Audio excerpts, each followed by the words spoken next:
Salutations à toi l'artiste et bienvenue dans cette nouvelle vidéo. Aujourd'hui on va parler d'un sujet dont on n'a jamais parlé sur cette chaîne. On va parler d'écriture.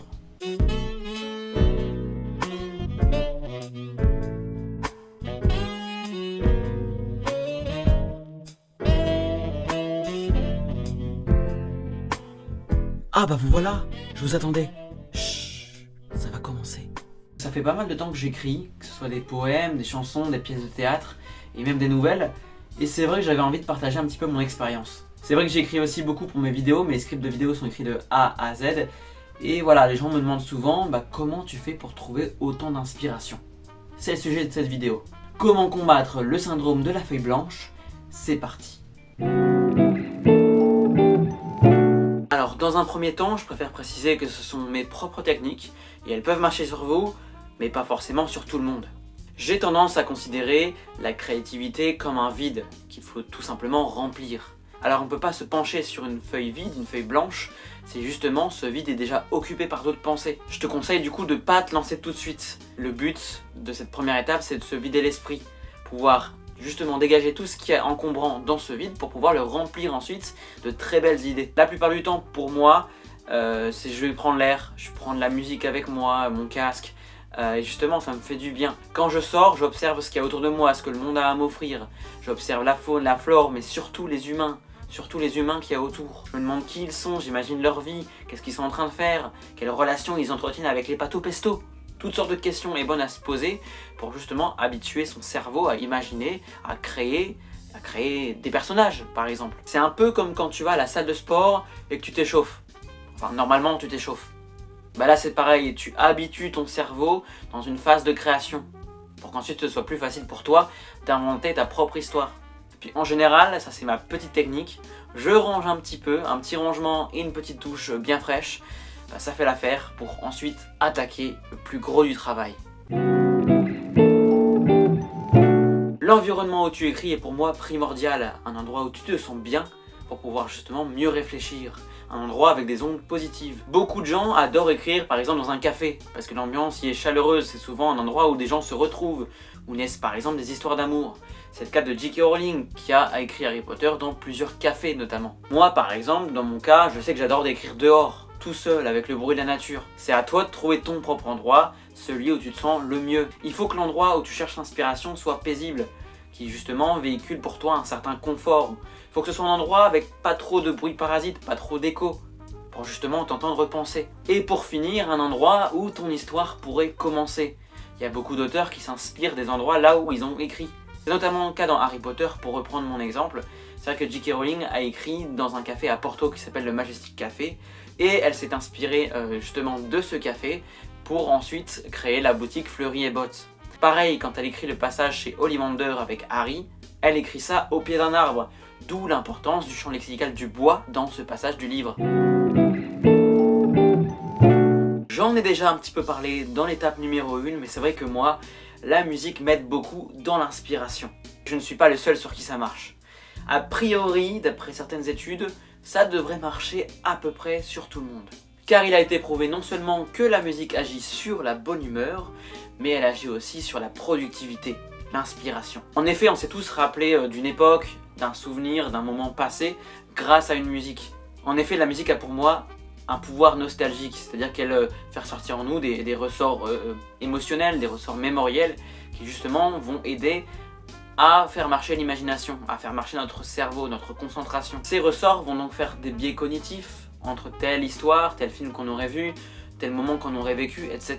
Que ce soit la musique, son univers, ses instruments, ses paroles, la musique participe justement au fait de réveiller notre créativité, réveiller l'imaginaire. Elle inspire des idées, puis d'autres, puis d'autres, puis d'autres, et fait le lien entre ces idées pour ensuite créer un univers, une histoire, une chanson, tout ce que vous voulez. La musique libère en nous de la dopamine, qui justement entraîne cette bonne humeur, entraîne cette inspiration, cette motivation. La musique c'est utile pour se créer une bulle, oublier ce qu'il y a autour, oublier notamment des bruits parasites, si on peut pas écrire dans d'autres contextes que celui-là. Une étude américaine a d'ailleurs prouvé qu'en musique, l'homme faisait beaucoup moins de fautes, par exemple.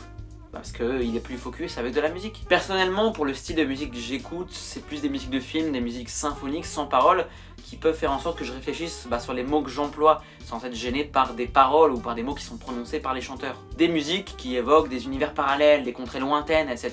C'est pour ça que les musiques de films m'aident beaucoup à imaginer d'autres univers, essayer de m'échapper du réel pour aller ailleurs. Après, évidemment, c'est des goûts musicaux, ça dépend de chacun, je vous laisse expérimenter avec vos différentes playlists, et puis vous verrez. Des fois, quand on veut écrire, il est tout simplement possible qu'on ne sache pas par où commencer. Qu'on ne sache pas quelle thématique, autour de quel sujet parler. Alors que tout simplement, choisir un sujet, une thématique, c'est la base de toute inspiration. C'est ce sujet-là qui va faire en sorte que l'histoire va démarrer, que ton processus de création va démarrer. Pour faire son choix, il suffit de choisir un sujet, une thématique qui vous tient à cœur, quelque chose que vous aimez vraiment. Parce que ça paraît peut-être logique, mais ça l'est pas pour tout le monde. Si vous écrivez une histoire de 200 pages, faut vous accrocher à cette histoire.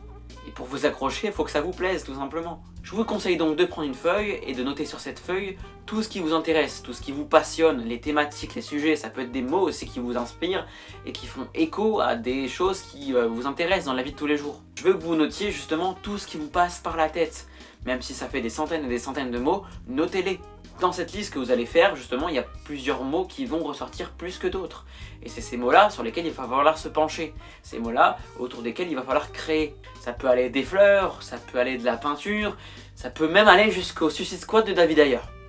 Ouais, même les films les plus merdiques peuvent être inspirants. Et si c'est trop dur pour vous, justement, de réfléchir à des thématiques qui vous intéressent, si vous êtes vraiment bloqué, vous pouvez vous aider de sources extérieures, notamment le questionnaire de Proust qui est très utile pour ça. C'est un questionnaire qui est inspiré d'un jeu anglais de 1860 qui est appelé Confession.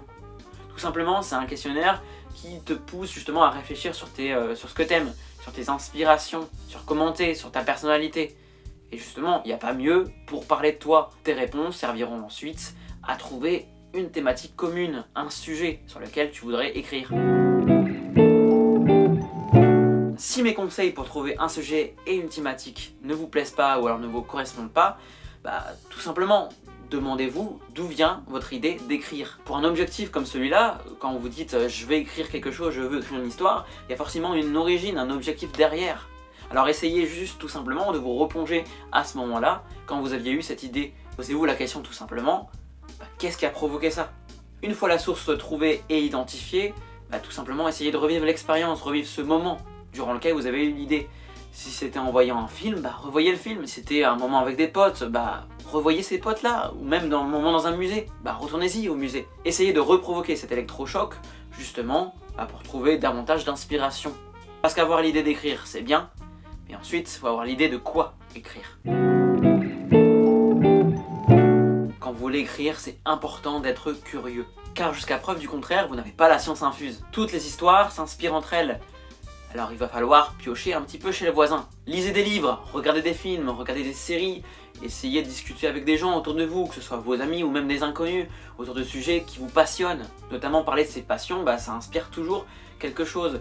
Entendre des gens aussi parler de leurs passions. Il y a beaucoup d'interviews qui sont très inspirantes aussi, des interviews d'acteurs, de réalisateurs, qui peuvent être inspirantes et qui peuvent vous aider aussi. Et si des éclairs de génie vous viennent, peu importe le moment, prenez des notes. Même si elles n'ont aucun sens, prenez des notes, c'est super important. Même si l'idée n'a aucun sens pour vous, notez cette phrase quelque part, notamment dans un téléphone, ou alors baladez-vous toujours avec un petit carnet. Vous vous remercierez plus tard parce que ça va être vraiment utile pour vous par la suite. Quand il s'agit d'écrire et de trouver l'inspiration, c'est une histoire de biais cognitif entre chaque œuvre, entre ce qui nous a élevés, entre les films qui nous inspirent, les livres qu'on a adorés, etc. L'histoire que vous allez écrire ne sera pas tout de suite claire dans votre tête. Et ça, c'est important que vous le sachiez. Osez regarder des œuvres qui ont été faites un jour ou l'autre par un artiste. Un artiste qui, comme vous maintenant, était resté bloqué sur une feuille blanche et qui a réussi à faire quelque chose de grandiose, de génial. Car avant tout, une œuvre, c'est juste un artiste bloqué devant sa feuille blanche. Pour finir, il y a des tas d'outils dans notre société moderne qui sont utiles justement pour trouver l'inspiration. Les intelligences artificielles notamment qui peuvent être un bon point de départ. Je précise, point de départ, c'est des programmes, des choses qui n'ont pas de conscience artistique. Donc je vous laisse vous inspirer notamment de ce que peut produire ChatGPT, mais en développant votre propre conscience artistique par la suite. Par exemple, une idée qui a germé dans votre tête ou alors une autre que vous avez prise dans votre téléphone, vous demandez à ChatGPT de faire un résumé d'une histoire qui tourne autour de cette phrase ou de cette thématique que vous avez eue en tête. Et ensuite, vous prenez ce que l'IA vous produit pour ensuite développer un univers, un lore, des personnages. Vous pouvez aussi vous aider des réseaux sociaux, des comptes d'artistes par exemple qui écrivent déjà, ou même des artistes qui font des créations visuelles. Vous pouvez aller notamment sur Pinterest qui est un excellent moyen de se projeter visuellement, de voir des univers visuels qui peuvent ensuite vous aider à imaginer des personnages physiquement, imaginer des univers aussi physiquement. Écrire c'est certes que des mots, mais c'est aussi des projections mentales, des choses que vous imaginez dans votre tête. Alors vraiment, ne laissez pas de côté tout ce qui est visuel, l'art visuel est aussi très utile. Le dernier conseil que je pourrais vous donner, c'est ça. Soyez vous-même et ayez confiance en ce que vous pouvez produire. Vous n'allez sans doute pas écrire le prochain best-seller, enfin du moins pas tout de suite, mais tout simplement, ayez confiance en votre moindre idée, en votre moindre étincelle. Vous aurez tout le temps de repasser derrière telle ligne, derrière telle idée, pour ensuite la voir évoluer. Mais ne vous arrêtez pas à un mot, à une phrase, à quelque chose qui vous bloque. Ne cherchez pas non plus à sortir du lot. Contentez-vous de rédiger une histoire que vous avez envie de raconter, une histoire qui vous passionne, une histoire qui fait bouillir en vous quelque chose de spécial. Parce que si vous le ressentez, vous le ferez ressentir à un lecteur. Soyez sincère dans votre démarche, c'est vraiment tout ce qui compte. Et puis même, commencez simple. Votre idée que vous avez maintenant est déjà une bonne idée. Alors tout simplement, félicitez-vous de l'avoir eue. Et voilà, c'est déjà la fin de cette vidéo, j'espère qu'elle t'aura plu, qu'elle te sera utile. Moi j'adore parler de tout ça, d'écriture, d'un processus d'écriture, je lis beaucoup de textes et de livres autour de tout ça. Et voilà, si ça te plaît, pourquoi pas en faire un autre épisode sur une autre étape d'écriture, pourquoi pas en faire une série. Voilà, si t'aimes cette vidéo, n'hésite pas à me le dire en commentaire et on continuera à faire ce genre de petit format. En attendant, je t'invite à aller voir ma dernière vidéo qui est une critique de films français de cette année que j'ai beaucoup aimé. Et voilà, on se retrouve la prochaine fois pour une prochaine vidéo. Salut!